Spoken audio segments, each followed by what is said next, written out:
بسم اللہ الرحمن الرحیم۔ السلام علیکم۔ یہ جماعت سوم کی اردو کی کتاب ہے۔ آج 17 ستمبر جمعرات کا دن ہے۔ عنوان حکایات سعدی۔ آج ہم اس سبق کی پڑھائی کریں گے۔ پاکستان اوورسیز دختران ملت ہائر سیکنڈری اسکول منڈیر۔ آج کی اچھی بات: جس شخص کی نماز عصر رہ گئی گویا کہ وہ مال اور اہل و عیال سے محروم کر دیا گیا۔ نماز دین کا ستون ہے، مومن کی معراج ہے۔ نماز کو وقت کی پابندی کے ساتھ ادا کریں۔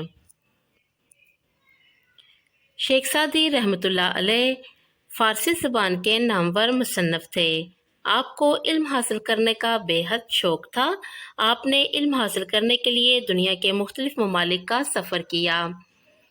شیخ سعدی رحمۃ اللہ علیہ فرماتے ہیں، اپنے حصے کا کام کیے بغیر دعا پر بھروسہ کرنا حماقت ہے، اور اپنی محنت پر بھروسہ کر کے دعا سے گریز کرنا تکبر ہے۔ شیخ سعدی رحمۃ اللہ علیہ نے 1291 میں ایران کے شہر شیراز میں وفات پائی۔ آپ کی آخری آرامگاہ بھی اسی شہر میں موجود۔ آج ہم سبق نمبر 18 عنوان حکایات سعدی صفحہ نمبر 114 کی پڑھائی کریں گے۔ سب سے پہلے ہم اس سبق کے اہم الفاظ پڑھتے ہیں، آپ بھی میرے ساتھ دہرائیے گا۔ سب سے پہلا لفظ ہے مشاہدات۔ مشاہدات یعنی دیکھنا۔ خزانچی، خزانچی یعنی خزانے کا نگران۔ میراث، میراث وہ جائیداد جو ہمارے آباء و اجداد کی طرف سے ہم کو دی جاتی ہے۔ مفہوم، مفہوم قابلیت، قابلیت۔ آئیے اس سبق کی پڑھائی کا آغاز کرتے ہیں۔ آپ اپنے ہاتھ میں ایک کچی پنسل پکڑیں اور نئے الفاظ کو خط کشید کرتے جائیں۔ حسد اور چغلی۔ شیخ سعدی رحمۃ اللہ علیہ فرماتے ہیں کہ مدرسے میں تعلیم حاصل کرنے کے دوران میں میرا وظیفہ لگا ہوا تھا۔ وظیفہ خط کشید کریں۔ وظیفہ وہ رقم ہے جو بچوں کو ان کی تعلیمی ضروریات کو پورا کرنے کے لیے دی جاتی ہے۔ پڑھنے کے علاوہ اور کوئی کام نہ تھا، اس لیے خوب محنت کی اور حدیث پر عبور حاصل کر لیا۔ حدیث پر عبور خط کشید کریں۔ اب حدیث کا مفہوم بیان کرتا تو سننے والے بہت تعریف کرتے۔ میری اس قابلیت سے ایک ساتھی طالب علم حسد کرنے لگا۔ قابلیت، ساتھی طالب علم خط کشید کریں۔ میں نے اپنے استاد محترم سے اس کی شکایت کی تو استاد صاحب غصے میں آ گئے اور فرمایا، تو عجیب آدمی ہے کہ تجھے اس کا حسد تو پسند نہ آیا اور میرے سامنے اس کی غیبت کرنا اچھا لگا۔ غیبت خط کشید کریں۔ غیبت ہوتا ہے پیٹھ پیچھے کسی کی برائی بیان کرنا۔ اگر وہ حسد کر کے دوزخ میں جائے گا تو بھی غیبت کی وجہ سے جہنم کا ایندھن بنے گا۔ احسان کا بدلہ۔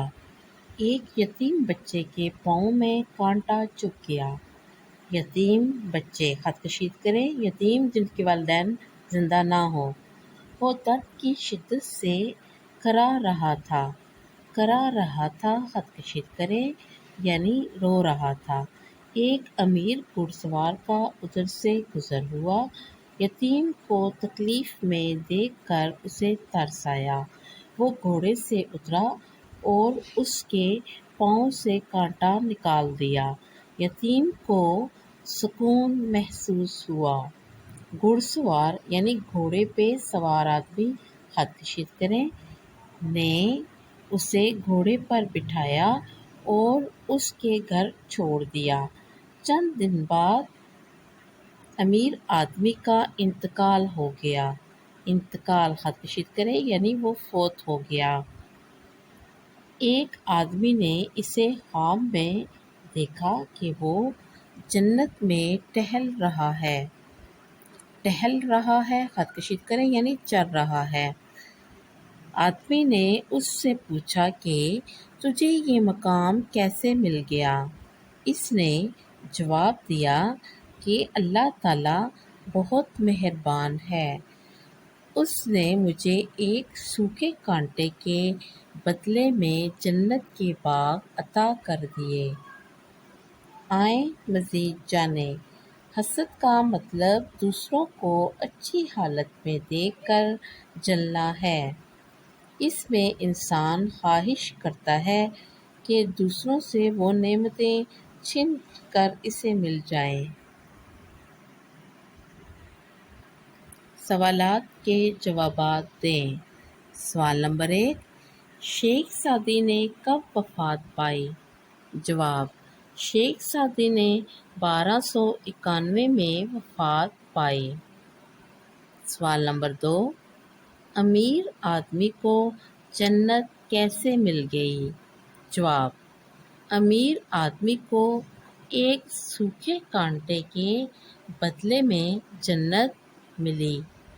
سوال نمبر 3، دولت مند بھائی نے عالم کو حقارت سے کیوں دیکھا؟ جواب، دولت مند بھائی نے کہا، ہم تو خزانے کے مالک بن گئے اور تم مفلس ہی رہے۔ اردو گنتی لفظوں اور ہندسوں میں، یہاں پہ ساری اردو گنتی لفظوں میں ہے اور اس جگہ پہ ساری ہندسوں میں ہے۔ یہ پڑھتے ہیں 41، 41، 42، 42، 43، 43، 44، 44، 45، 45، 46، 46، 47، 47، 48، 48، 49، 49، 50، 50۔ سبق نمبر 7، عنوان ریڈر، عید الفطر، صفحہ نمبر 43۔ آج ہم اس کی پڑھائی کریں گے۔ سب سے پہلے ہم اس کے اہم الفاظ پڑھتے ہیں، آپ بھی میرے ساتھ دہرائیے گا۔ سب سے پہلا لفظ ہے میٹھا، میٹھا، عید، عید، مقیم، مقیم یعنی رہنا، چمکیلے، چمکیلے، چمکدار، مستحق، مستحق۔ آئیے اب اس کی پڑھائی کرتے ہیں۔ آپ اپنے ہاتھ میں ایک کچی پینسل پکڑیں اور نئے الفاظ کو خط کشید کرتے جائیں۔ گھر کی عورتیں صبح کے لیے میٹھا تیار کرنے لگیں۔ صبح میٹھا خط کشید کریں اور بچے اپنی عید کی تیاری ایک دوسرے کو دکھانے لگے۔ کمرے میں ایک طرف چمکیلے کاغذ پہ لپٹے ہوئے، چمکیلے کاغذ خط کشید کریں۔ چمکیلے کاغذ کا مطلب چمکدار کاغذ، لپٹے ہوئے چند ڈبے پڑے ہوئے تھے۔ ڈبے خط کشید کریں۔ سعد نے پوچھا، یہ کیا ہے؟ حسن نے جواب دیا، ابو جان ہر سال ایک ادارے میں مقیم بچوں کے لیے عید کے تحائف لے کر جاتے ہیں۔ ابو جان، مقیم، مقیم یعنی رہنے والے، ادارے، تحائف، تحفوں کی جمع، تحائف، خط کشید کریں۔ ان ڈبوں میں ان بچوں کے لیے کپڑے اور جوتے ہیں۔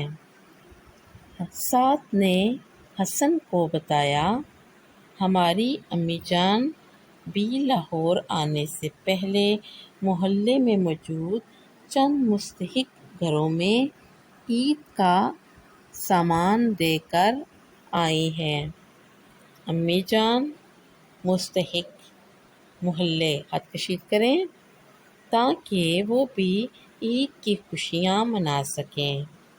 امی جان کہتی ہیں کہ خوشیاں بانٹنے سے بڑھتی ہیں۔ خوشیاں بانٹنے خط کشید کریں۔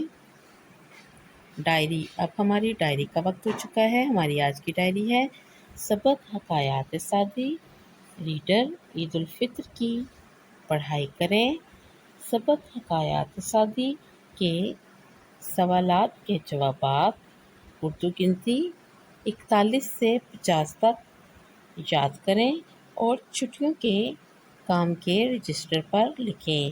یہ کام آپ کے رجسٹر کے صفحہ نمبر 12 اور 13 پر موجود ہے۔ اب آپ کے لیے ایک اہم پیغام ہے۔ یہ کلاؤڈ کیمپس پیرنٹس ہے، اس کو ڈاؤن لوڈ کریں۔ اس پہ آپ کو تمام اہم معلومات دی جائیں گی۔ اسکول کا فیس بک، ٹویٹر اکاؤنٹ، یوٹیوب کی ویب سائٹ ہے، اس پہ آپ کو اپنی تمام ویڈیوز دیکھنے کو ملیں گی۔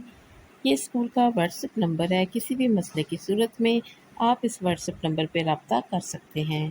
میں امید کرتی ہوں کہ آپ کو ہمارے آج کے سبق کی اچھی طرح سے سمجھ آ چکی ہوگی۔ اب میں آپ سے اجازت چاہوں گی۔ اللہ حافظ۔